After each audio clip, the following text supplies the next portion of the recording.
Praise the lord. ప్రభు నామానికి స్తుతి కలుగునుగాక. ప్రభు మనందరినీ దీవించి ఆశీర్వదించునుగాక.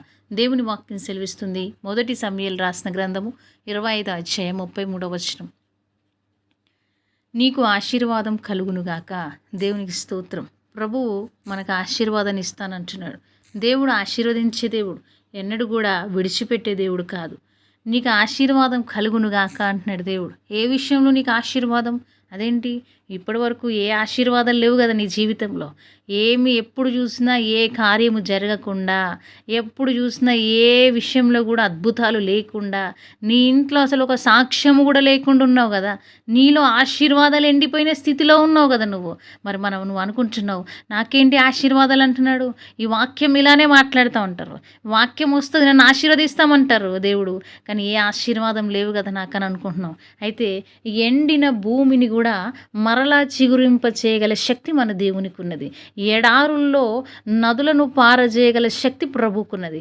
అడవులలో రహదారులను ఏర్పాటు చేయగల శక్తి ప్రభుకున్నది.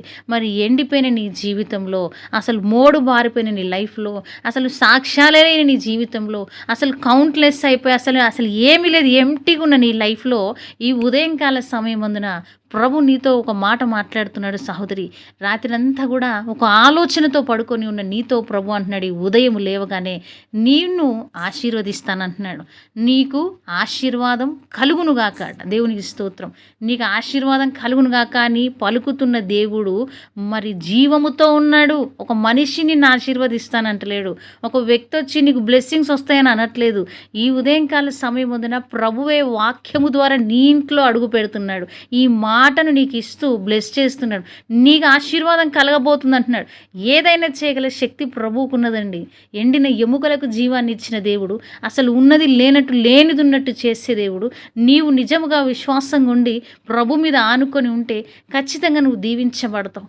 నీలో ఆశీర్వాదం ఎప్పుడు వస్తుందంటే, నువ్వు ప్రభువుని ఎప్పుడైతే ఆనుకొని ఉంటావో అప్పుడు నీ లైఫ్లో ఆశీర్వాదం వస్తుంది. నువ్వు లోకానుసారంగా అన్ని విడిచిపెట్టు, నీ సొంత నిర్ణయాలు విడిచిపెట్టు, లోక పాపం ఏదైనా చేస్తున్నావు అది విడిచిపెట్టు.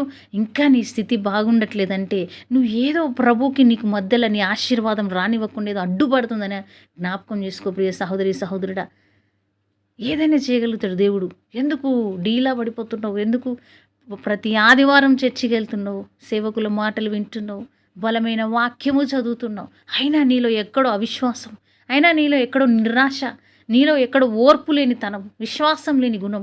ఎందుకు అలా బ్రతుకుతున్నాం? ప్రియ దేవుని బిడ్డలారా, మనం క్రైస్తవులం, దేవుని రక్తము చేత కడగబడిన వారు. దేవుడు మనిషి కాదండి విడిచిపెట్టి వెళ్ళిపోవడానికి. మనం పాడైపోతుంటే, మనం ఏడుస్తుంటే, కృంగిపోతుంటే చూస్తూ ఊరుకోవడానికి ఆయన మనిషి కాదు. ఆయన జీవముతో ఉన్న దేవుడు, ఆయన సజీవుడై ఉన్నాడు, ఆయన బ్రతికున్న దేవుడు. ఈరోజు ఆ ప్రభు అంటున్నాడు, ఆయన వాక్యము ఎంతో బలమైనది, వాక్యం ఎంతో శ్రేష్టమైనది, ఆ వాక్యం ఆయన మాటల్లో జీవమున్నది. అందుకే ప్రభు అంటున్నాడు, ఏమీ లేదు కదా నా జీవితంలో అనుకుంటున్నాను, నిన్ను అంటున్నాడు, నీవు ఆశీర్వదించబడుదువు. ఈ రోజు నుంచి ప్రభు అంటున్నాడు, నీవు వెళుతున్న చోటులో ఆశీర్వదించబడతావు. నువ్వు లోపలికి వస్తున్నప్పుడు ఆశీర్వదించబడతావు, బయటికి వెళ్తున్నప్పుడు ఆశీర్వదించబడతావు. నువ్వు వెళ్తున్న ఉద్యోగంలో నీకు ఆశీర్వాదం, నువ్వు చేస్తున్న చేతి పనిలో నీకు ఆశీర్వాదం, నీకు వస్తున్న ఆలోచనలో ఆశీర్వాదం, నువ్వు నడుస్తున్న ప్రతి మార్గంలో ప్రభు మార్గంలో నీకు ఆశీర్వాదం ఇవ్వబోతున్నాడు. ఇదంతా ఎప్పుడు జరుగుతుందంటే, ఒక్కసారి ప్రభు సన్నిధిలో, నాకు నీవు తప్ప ఎవ్వరూ లేరు ప్రభువా, నేను నిన్ను తప్ప ఏ మనుష్యులను రాజులను నేను నమ్ముకోలేదు ప్రభువా, నాకు నీ యొద్ద నుంచి సహాయం కావాలి తండ్రి అని నువ్వు అడిగితే ఖచ్చితంగా అసలు ఇంకా పాసిబుల్ అవ్వదు అనుకున్న దాన్ని, ఇంపాసిబుల్ అనుకున్న దాన్ని పాసిబుల్ చేసి చూపించబోతున్నాడు దేవుడు. ప్రియ సహోదరుడా, నువ్వెన్ని సంవత్సరాల నుంచి ఎదురు చూస్తున్నావేమో ఆ ఉద్యోగం కోసం. ప్రియ సహోదరి, ఎన్ని రోజుల నుంచి నీ ఇంట్లో కార్యము కొరకు వెయిట్ చేస్తున్నావేమో. ఈ జీవము కలిగిన దేవుడు ఈ ఉపవాస ప్రార్థనల దినమున ప్రభు అంటున్నాడు, నీ ఇంట్లో ఆశీర్వాదము, నీ జీవితంలో ఆశీర్వాదము, నీ బిజినెస్లో ఆశీర్వాదము, నీ భర్త చేస్తున్న ఉద్యోగంలో ఆశీర్వాదము, నువ్వు వెళుతున్న ప్రతి స్థలాలలో ఆశీర్వాదం. నిన్ను ఆశీర్వదించి నిన్ను అనేకులకు ఆశీర్వాదకరంగా ప్రభు మార్చబోతున్నాడు.